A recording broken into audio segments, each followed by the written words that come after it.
പിതാവിൻ്റെയും പുത്രൻ്റെയും പരിശുദ്ധാത്മാവിൻ്റെയും നാമത്തിൽ ആമേൻ. എൻ്റെ പ്രിയപ്പെട്ടവരെ, ഇന്ന് ഓഗസ്റ്റ് 8 വെള്ളിയാഴ്ചയാണ്.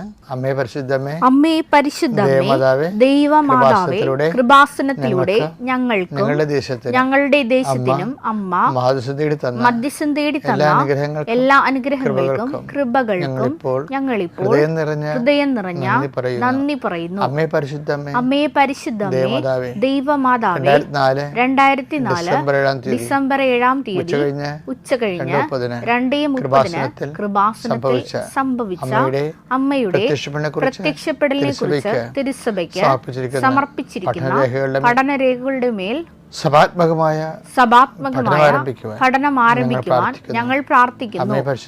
അമ്മേ പരിശുദ്ധമേ, ഭൂസ്വർലോകങ്ങളുടെ രാജ്ഞിയായ അങ്ങേയ്ക്ക് ഭൗമ സംരക്ഷണത്തിനായി പ്രപഞ്ച പ്രകൃതിയെ തന്നെ തിരുസഭ പ്രതിഷ്ഠിക്കുവാൻ ഈ പ്രത്യക്ഷീകരണം വഴി ഇടയാക്കണമേ.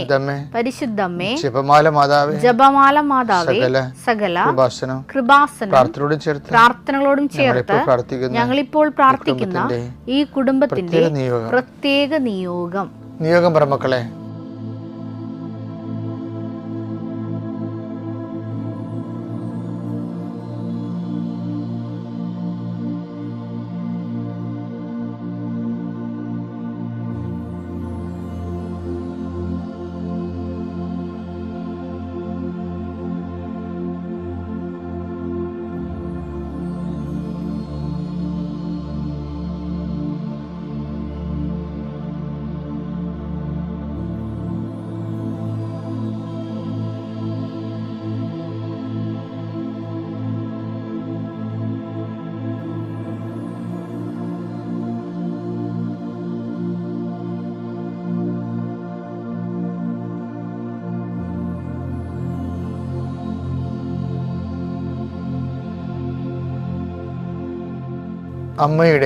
അമ്മയുടെ പ്രത്യക്ഷീകരണത്തിന്റെ ഈ അനുഗ്രഹവേളയിൽ ഞങ്ങൾക്ക് സാധിച്ചു തരുവാൻ കനിയണമേ.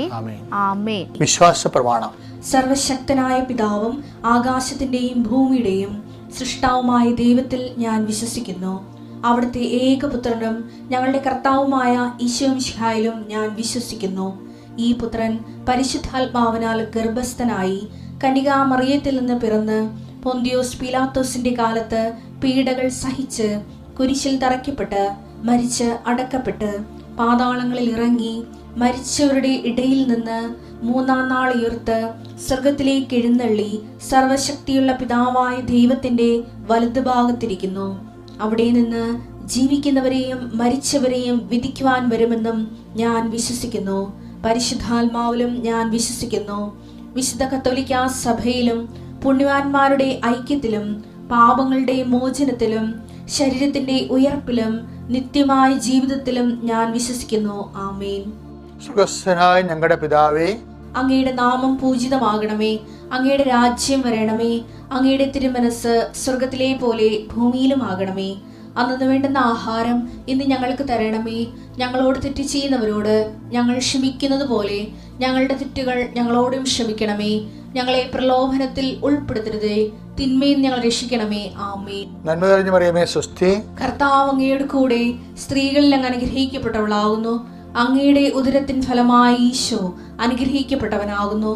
പരിശുദ്ധ മറിയമേ, തമ്പുരാന്റെ അമ്മേ, പാപികളായ ഞങ്ങൾക്ക് വേണ്ടി ഇപ്പോഴും ഞങ്ങളുടെ മരണസമയത്തും തമ്പുരാനോട് അപേക്ഷിക്കണമേ. ആമേൻ.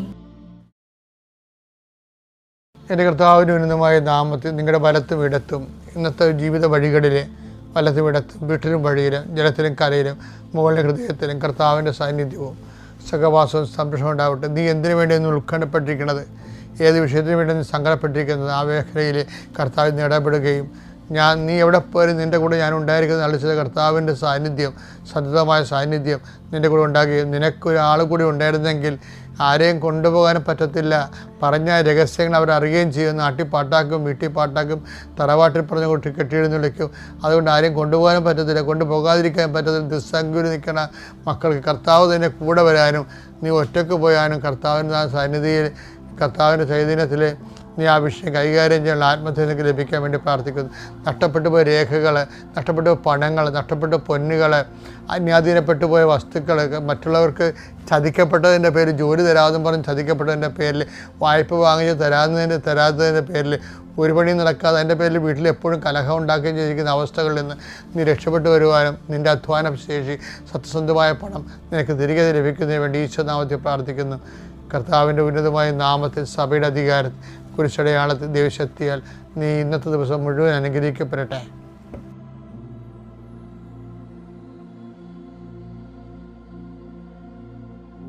നമുക്ക് ആധ്യാത്മിക ജീവിതത്തിന് നമ്മൾ ശ്രദ്ധിക്കേണ്ട ഒരു വലിയൊരു കാര്യമുണ്ട്. ഈ കല്യാണം ഒക്കെ ചെറുക്കൻ കാണാൻ വന്ന് നിനക്ക് ഇഷ്ടപ്പെട്ടാന്ന് ചോദിക്കുമ്പോൾ പെണ്ണ് ചാടിക്കയറി, ചില പെൺപിള്ളേർ ചാടിക്കയറി പറയും എനിക്ക് ഇഷ്ടപ്പെട്ടെന്ന് പറയും. ചില ആൾക്കാർ മൗനം പാലിക്കും. അതിൻ്റെ കാര്യം എന്ന് വെച്ച് കഴിഞ്ഞാൽ ഞാനൊന്നും പറയണില്ല, മാതാപിതാക്കന്മാരുടെ തലയിൽ വെച്ച് കൊടുക്കണത്. അവർ നടത്തട്ടെ. കാര്യം അവിടെ നടത്തി ഉദ്ദേശിക്കണമെന്ന് വെച്ച് കഴിഞ്ഞാൽ അവർ അവരത് ഇപ്പോൾ എന്തെങ്കിലും ചെറിയ ഇഷ്യൂ ഉണ്ടെങ്കിൽ ഇവർക്ക് നാളെ പെട്ടിയെടുത്ത് വരാമല്ല, നിങ്ങളല്ലേ പറഞ്ഞിട്ടല്ലേ ഞാൻ കെട്ടിയതെന്നും പറഞ്ഞിട്ട് വരാം. അപ്പോൾ അത് പാവപ്പെട്ട മാതാപിതാക്കൾ ഇവരുടെ സൂത്രം അറിയത്തില്ലല്ലേ. അതായത് ഈ മൗനത്തെക്കുറിച്ചല്ല നമ്മൾ പറയണത്. മൗനം നമുക്ക് പണ്ടത്തെ മൗനത്തിനർത്ഥം മൗന സമ്മതം എന്നാണ്. ഇന്നത്തെ മൗനത്തിൻ്റെ അർത്ഥം പണിവരണ്ടെന്ന് തന്നെയാണ്. എന്നുവെച്ചാൽ ആ സാധനം നമ്മളെ കൊണ്ട് എടുപ്പിച്ചിട്ട് അവരവരുടെ ഗുണഭോക്താക്കളായി മാറും. നമ്മളതിൻ്റെ ഇരകളായി മാറും, അവർ വേട്ടക്കാരായി മാറും. എനിവേ എല്ലാം അങ്ങനെയാണെന്ന് ഞാൻ പറയണില്ല, എങ്കിലും മൗനം ഒരു വല്ലാത്ത ഒരു സംഭവമാണ്. പക്ഷേ എന്താ വിഷയം എന്ന് വെച്ചാൽ ഈ മൗനത്തിന് വേറൊരു ഗുണമുണ്ട്. ദൈവത്തിനടുത്ത് ഈ അഭ്യാസം നടക്കത്തില്ല. മനുഷ്യന്മാരെയാണ് ഈ മൗനം കൊണ്ട് വേറിട്ടുന്നത്. ദൈവത്തിൻ്റെ അടുത്ത് വെച്ച് കഴിഞ്ഞാൽ റെക്കോർഡഡാണ്. മൗനം പറഞ്ഞാൽ റെക്കോർഡഡാണ്. അത് ചില മൗനം പോസിറ്റീവായിട്ട് റെക്കോർഡ് ചെയ്യാനുള്ള പോസിറ്റീവായിട്ട് റെക്കോർഡ് ചെയ്യും. ചില മൗനം നെഗറ്റീവായിട്ട് സൈലൻസ് ആക്ഷനെയാണ് ഈ മൗനം എന്ന് പറയുന്നത്. ഞാൻ ഉണ്ടാക്കിയൊന്നുമല്ല, ബൈബിളിൽ ഇങ്ങനെ വ്യാഖ്യാന പുസ്തകം ഞാൻ വായിച്ചിട്ടില്ല. പക്ഷേ ഞാൻ പറയുന്ന കാര്യം സൈലൻസ് ആക്ഷനാണ്. നിശബ്ദ പ്രവർത്തനങ്ങൾ. ഇപ്പോൾ രക്തസ്രാവ രോഗി അവളെങ്ങനെ സുഖപ്പെട്ട എങ്ങനെ? അവൻ്റെ വസ്ത്രത്തിലെങ്കിലും ഒന്ന് സ്പർശിക്കാനിടയാൽ താൻ സുഖപ്പെടുമെന്ന് അവൾ ഉള്ളിൽ വിചാരിച്ചു. അപ്പം മൗനപ്രവർത്തനമാണത്. ഒന്നും പറയണമെന്നില്ല, ശബ്ദമൊന്നുമില്ല അവിടെ. മർക്കോസ് 5:28. അവന്റെ വസ്ത്രത്തിൽ ഒന്ന് തൊട്ടാൽ മാത്രം മതി ഞാൻ സുഖം പ്രാപിക്കും എന്ന് അവൾ വിചാരിച്ചു. വാക്കിൻ്റെ കസർത്തൊന്നും വേണ്ട, വിചാരം വന്നാൽ അത് പോസിറ്റീവായിട്ട് റെക്കോർഡ് ചെയ്യും. അല്ലാതെ അത് സ്വരത്തിൽ പറഞ്ഞില്ലല്ലോ, അവൻ്റെ ശബ്ദം കേട്ടില്ലല്ലോ, ഒന്നും വേണ്ട. നമ്മൾ വെറുതെ നിന്നാൽ മതി. നെഗറ്റീവാണ് വിചാരിക്കണമെങ്കിൽ അത് റെക്കോർഡായി പോകും. നമ്മൾ 2:7 എടുത്ത് മർക്കോസ് തന്നെ. എന്തുകൊണ്ടാണ് ഇവൻ ഇപ്രകാരം സംസാരിക്കുന്നത്? ഇവൻ ഈശ്വരനെ കുറിച്ച് പറയണതാണ്, നീവന്മാർ പറയണതാണ്. ഇവൻ ഇപ്രകാരം സംസാരിക്കുന്നത്, ഇവൻ ദൈവദൂഷണം പറയുന്നു. ദൈവത്തിനല്ലാതെ മറ്റാർക്കാണ് പാപം ക്ഷമിക്കാൻ സാധിക്കുക? അടുത്ത വചനം വായിച്ചേ. അവർ ഇപ്രകാരം വിചാരിക്കുന്നു അവർ ഇപ്രകാരം വിചാരിക്കുന്നു എന്ന് മനസ്സിലാക്കി യേശു അവരോട് ചോദിച്ചു. അവർ ഇപ്രകാരം വിചാരിക്കുന്നു എന്ന് മനസ്സിലാക്കിയെന്ന്. അപ്പം അവർ യേശുവിനെതിരെയാണ് അവർ മനസ്സിൽ വിചാരിച്ചത്. പക്ഷേ യേശു അത് റെക്കോർഡ് ചെയ്ത്. മനസ്സിലായില്ല? ദൈവത്തിനെതിരെ നീ വിചാരിച്ചാലും സംഭവം റെക്കോർഡായി പോകും, പറഞ്ഞ പോലെയാവും. ഇവിടെ ഈ മൗനം കൊണ്ട് പണി നടക്കത്തില്ല. നിൻ്റെ മനസ്സിലിരിപ്പെല്ലാം കർത്താവിൻ്റെ ദിവസം. അതാണ് ഈശോ പറഞ്ഞത്, മനുഷ്യരിലുള്ളത് എന്താണെന്ന് അറിയാമായിരുന്നു.